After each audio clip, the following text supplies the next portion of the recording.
ఈ వేసవికాలంలో వంటింట్లో ఎక్కువసేపు ఉండకుండా సింపుల్గా చేసుకునే 2 రెసిపీస్ చూపిస్తాను. అదేనండి మామిడికాయ పులిహార, అలాగే కర్డ్ రైస్. సింపుల్గా కూరలు, రసం, సాంబార్ ఏమీ లేకుండా ఇలా తయారు చేసేసుకోవచ్చు అనమాట. హాయ్ అండి, నమస్తే, welcome back to Ganasri recipes. ఈరోజైతే నేను మామిడికాయతోటి పులిహార చేస్తున్నాను, అలాగే కర్డ్ రైస్ చేస్తున్నాను. సింపుల్గా అయిపోతాయి అనమాట. ఇలాగ పుల్లటి మామిడికాయలు తీసుకుని ముందు తొక్కంతా తీసేసి కోరేసుకోవాలన్నమాట. తురుముకోవాలి, చిన్న ముక్కలుగా వచ్చేలాగా. మనం క్యారెట్ తురుముకుంటాం కదా, దాంతో తురిమేసుకుని పక్కన పెట్టేసుకోవాలి. ఇంచుమించు నేను 2 కాయలు అయితే కట్ చేసి పెట్టాను. అలాగే మనకు కారానికి తగ్గట్టుగా పచ్చిమిర్చి కూడా ఇలా పొడవుగా చీల్చుకొని పక్కన పెట్టుకోవాలి. పులిహారల్లో రకరకాల పులిహారలు చేస్తూ ఉంటాము. అన్ని రకాల్లో కంటే మ్యాంగో రైస్ అయితే చాలా బాగుంటుంది. అందరికీ కూడా చాలా ఇష్టం కదా. పిల్లలు కూడా చింతపండు పులిహార ఇష్టంగా తింటారు, మామిడికాయ పులిహార అయితే ఇంకా ఇష్టంగా తింటారు.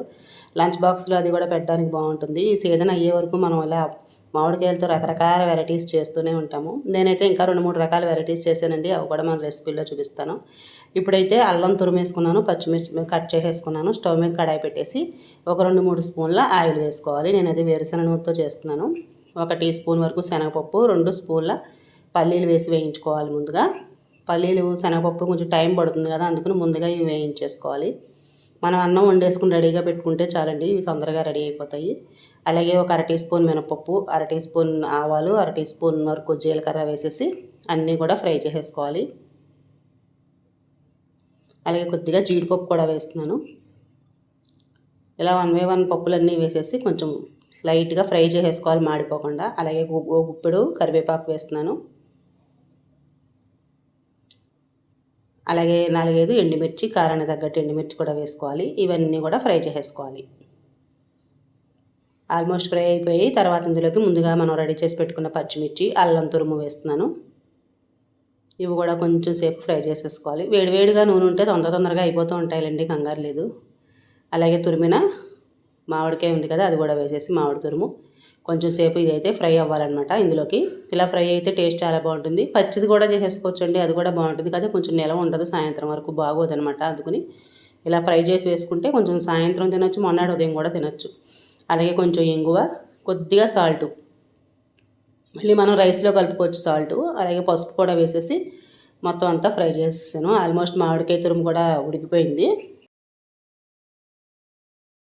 లైట్గా అలా చల్లారుతూ ఉంటుంది. ఈలోగా మనం అన్నం అనేది ఒక ప్లేట్లోకి తీసేసుకుని ఉంచుకోవాలి. ముందుగా ఉడికించి పెట్టుకున్న అన్నాన్ని ఇలా ప్లేట్లో తీసేసుకుని కొంచెం కరివేపాకు, పచ్చిమిర్చి కూడా వేసుకోవచ్చు. పచ్చి వేసేసి కొంచెం ఆయిల్ కూడా ఇలా వేసుకుని ఒకసారి అంతా కలుపుకుంటే బాగుంటుందన్నమాట. ఇప్పుడు మిగిలిన సాల్ట్ కూడా ఇందులో వేసేస్తున్నాను. లైట్గా పసుపు కూడా వేసేసి మొత్తం అంతా బాగా మిక్స్ చేసేసుకోవాలి. పచ్చి కరివేపాకు ఫ్లేవర్ చాలా బాగుంటుందండి ఇలాంటి పులిహారల్లోకి. బాగా మిక్స్ చేసేసి లైట్గా చల్లారింది, ఇది పెద్దగా చల్లారిపోలేదు. పోపు అనేది కూడా వేసేస్తున్నాను ఇందులో. సింపుల్గా అయిపోయింది, చూసారు కదా. అన్నీ 1 బై 1 వేసేసి ఫ్రై చేసేసుకుని రైస్లో కలిపేసుకోవడమే. ఇవి ఎండాకాలంలో వేడివేడిగా ఉంటాయి. కిచెన్లో కూడా ఎక్కువసేపు ఉండలేము, అందరూ ఇంట్లో ఉండి అవి చేయి ఇవి చేయి అంటూ ఉంటారు. ఇటువంటి సింపుల్ వెరైటీస్ చేసేసుకుంటే మనకి ఈజీగా ఉంటుంది. టేస్ట్ కూడా మళ్ళీ కావాలని తింటూ ఉంటారనమాట, అంత బాగుంటుంది. మొత్తం అంతా బాగా ఇలా మనం చేత్తో కలిపేసుకోవడమే. చూసారు కదా, టేస్టీగా మామిడికాయ పులిహార అయితే రెడీ అయిపోయింది. తినే కొద్దీ తినాలనిపిస్తుంది అనమాట. ఈ పులిహార అంతా బాగుంటుంది. నేను చూపిస్తున్న విధంగా మీకు నచ్చితే కనుక మీరు కూడా ఇలాగే ట్రై చేసేయండి, చాలా బాగా వస్తుంది. ఎలా వచ్చిందో మీరే కామెంట్ చేయండి. టేస్ట్ అయితే చాలా బాగుంది. అన్నీ కూడా నేను సమానంగా వేసాను, ఉప్పు పులుపు అన్నీ కూడా సరిపోయాయి. సూపర్ ఉందండి, చాలా బాగుంది. ఒక 2 కాయలకి ఒక 1/2 కేజీ బియ్యం అయితే పులిహార అయితే రెడీ అయిపోతుంది. ఇప్పుడు కొంచెం అన్నం కూడా, ఉడికించిన అన్నం నేను ఒక కప్పుడు తీసుకుని ఇలాగా ఒక బౌల్లో వేస్తున్నాను. వేసేసి ఒకసారి మ్యాష్ చేసుకోవాలి, కొంచెం మెత్తగా అయ్యేలాగా. ఇందులోకి 1 కప్పు వరకు పాలు పోసుకోవాలి. పాలు పోయడం వల్ల ఏంటంటే కమ్మదనం వస్తుంది. అందులో వేసవకాలం కదా, తొందరగా పులిసిపోతుంది అనమాట, పులవకుండా ఉంటుంది. 1 కప్పు పాలు, అలాగే 1 కప్పు కమ్మటి పెరుగు. మీకు ఇంకా క్వాంటిటీ కావాలంటే ఇంకొంచెం వేసుకోవచ్చు. సరిపడినంత సాల్ట్ వేసేసి ఇలా కలిపేసుకోవాలి. కర్డ్ రైస్ చేయడం అయితే చాలా ఈజీ అనమాట, సింపుల్గా అయిపోతుందండి. చూసారు కదా, ఇలా మొత్తం అంతా మిక్స్ చేసుకుని పైన మనం పోపు అనేది వేసేసుకోవడమే. స్టవ్ మీద చిన్న కడాయి పెట్టుకుని దాంట్లో కొంచెం ఆయిల్ వేసేసి పోపు వేసుకుందాము. పోపు అంటే అన్ని రకాలు ఏమి అవసరం ఉండదు. ఆవాలు, జీలకర్ర వేసుకుని అలాగే కొంచెం మినపప్పు వేసుకుని ఫ్రై చేసుకోవాలి. నెయ్యిలో కూడా పోపు పెట్టుకోవచ్చండి, ఇది నేనైతే ఆయిల్లోనే వేస్తున్నాను. ఒకటి లేక 2 ఎండుమిర్చి కూడా వేసేసి, అలాగే కొంచెం కరివేపాకు, ఒక 2 పచ్చిమిర్చి కూడా వేసాను. చిన్న చిన్న ముక్కలు కట్ చేసుకోవాలన్నమాట పచ్చిమిర్చి. ఇవన్నీ ఫ్రై చేసేసి పెరుగులో కలిపేసుకోవడమే రైస్లో. అంతేనండి, టేస్టీగా కర్డ్ రైస్ కూడా రెడీ అయిపోయింది. చూసారు కదా, ఒకేసారి 2 రెసిపీస్. ఒకసారి అన్నం ఉడికించేసుకున్నామంటే 2 రకాల రెసిపీస్ ఈజీగా అయిపోతాయి. కావాలంటే మనం కొంచెం స్వీట్ కూడా చేసుకోవచ్చు అనమాట, ఇంకా కొంచెం రైస్ ఉంటే.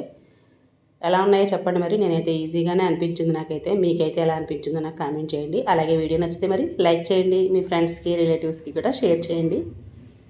ఫస్ట్ టైం నా ఛానల్ ఎవరైనా చూస్తే మాత్రం సబ్స్క్రైబ్ చేసుకుని చూడండి. అలాగే పక్కనే ఉన్న బెల్ కూడా యాక్టివేట్ చేసుకోండి. మీరు కూడా చాలామంది నాకులాగే తక్కువ టైంలో తొందరగా అయిపోయే వంటల కోసం వెయిట్ చేస్తూ ఉంటారని అనుకుంటున్నాను. ఎందుకంటే చాలామంది ఇలాగే ట్రై చేస్తూ ఉంటారు, అందులో సమ్మర్ కదా. నేను చేసిన ఈ రెసిపీస్ 2 కూడా మీకు ఎలా అనిపించాయో నాకైతే కామెంట్ చేయండి. మరొక వీడియోతోటి మళ్ళీ కలుద్దాము. Thank you for watching.